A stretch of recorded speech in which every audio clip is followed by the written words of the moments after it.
Welcome to મિનુસભાઈસ kitchen. આજે આપણે બનાવવાના સૂજીની હેલ્ધી સ્નેક જે બધાને ભાવે. એના માટે લીધું છે 1.5 કપ સૂજી, 1 કપ દહીં ને થોડુંક પાણી. હવે આપણે આ દહીં નાખીને અંદર મિક્સ કરશું. સૂજીમાં નાખી દેવાનું ને પછી થોડુંક પાણી ઉમેરીને બધું જેટલું દહીં છે તેટલું લઈ લો.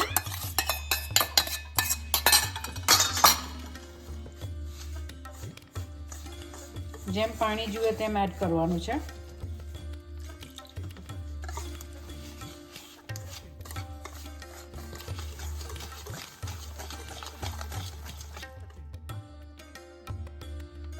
આપણે આમાં નાખવાનું છે સ્વાદ અનુસાર મીઠું.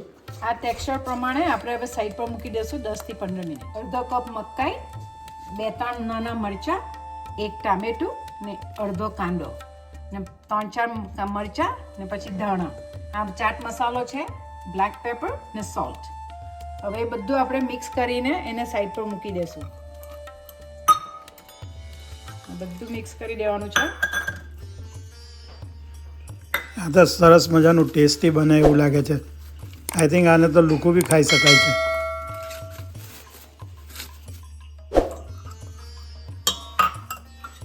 મરચાંને આપણે થોડા કાપી કાઢશું.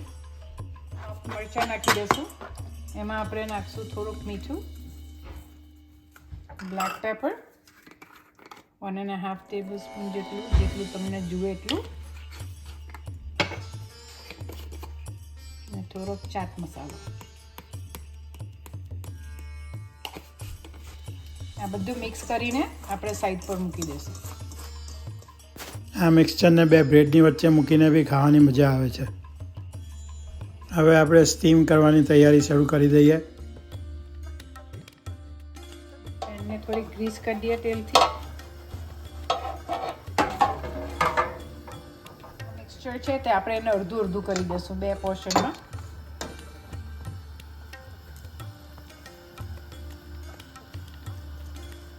વન ટીસ્પૂન જેટલું ઈનો લેશું. ટેક્સચર થોડુંક જાડું છે, આપણે એને થોડું સોફ્ટ કરી દઈશું. ગ્રીન ચટણી ગ્રીન કરવા માટે સ્ટોર કરી દઈશું પેનમાં સ્ટીમ કરવા માટે.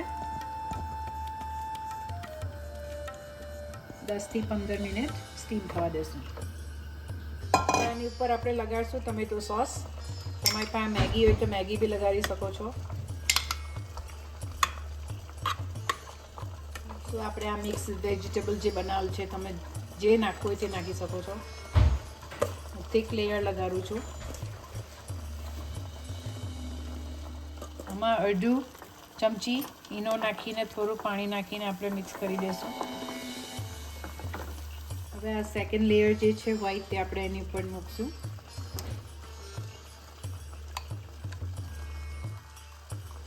એને ઇવનલી સ્પ્રેડ કરી દો.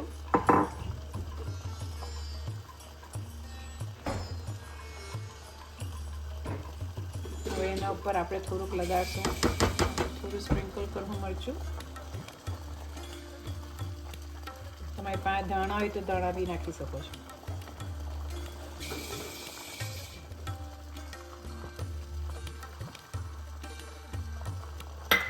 બીજી 10 થી 15 મિનિટ હજુ એને બોઇલ કરો. હવે આ ઠંડુ થઈ ગયું છે. આપણે સાઈડ પરથી એને ચપ્પુથી કરી દીધું છે. એને ફ્લિપ કરી દેશું. તો તમે બી આજે ટ્રાય કરો 2 લેયરવાળી રવા વેજ સેન્ડવિચ. ગમે તો વિડીયોને લાઈક કરજો, ચેનલને સબસ્ક્રાઈબ કરો અને શેર કરો બને એટલી. હવે આપણે બનાવશું ચટણી. એના માટે 1.5 ટેબલ સ્પૂન તેલ લેવાનું.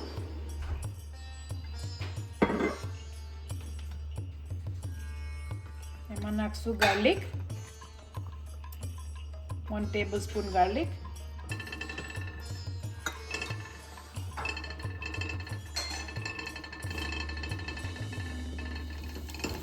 ગાર્લિક સિઝલ થાય એટલે અંદર નાખી દઈશું કડી પત્તા.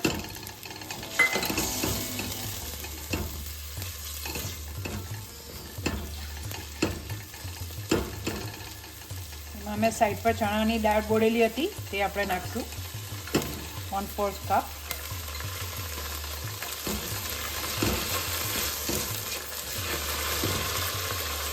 ધીમા ગેસે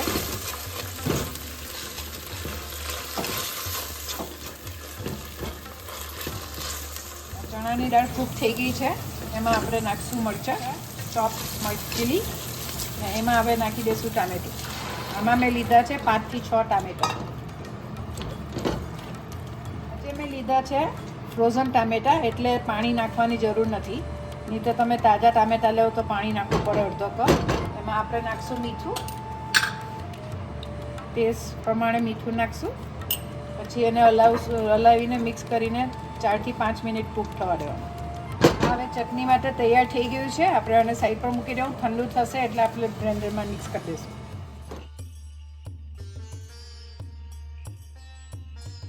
આ સાઈડ પર આપણે ટામેટાની ચટણી જે બનાવીને તેને ઠંડી થાય પછી હવે આને આપણે બ્લેન્ડ કરી દઈશું.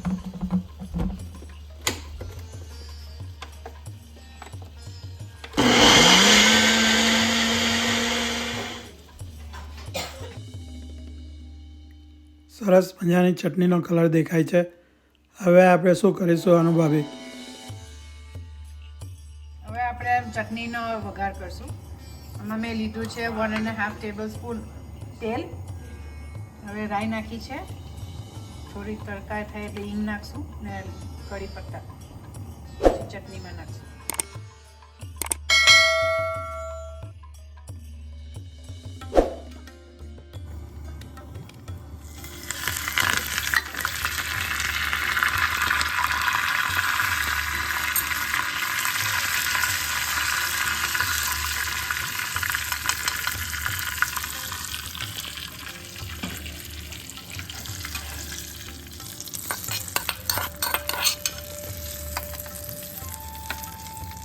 તૈયાર થઈ ગઈ અમારી ચટણી.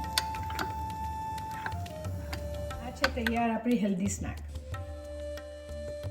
તો જોઈ શકો છો મસ્ત મજાની વેજીટેબલ રવા સેન્ડવિચ તૈયાર થઈ ગઈ છે. ચાખીને જુઓ, મસ્ત ટેસ્ટ છે. ખાધા પછી તમે કહેશો સેન્ડવિચ હોય તો ભાભીજીના હાથની.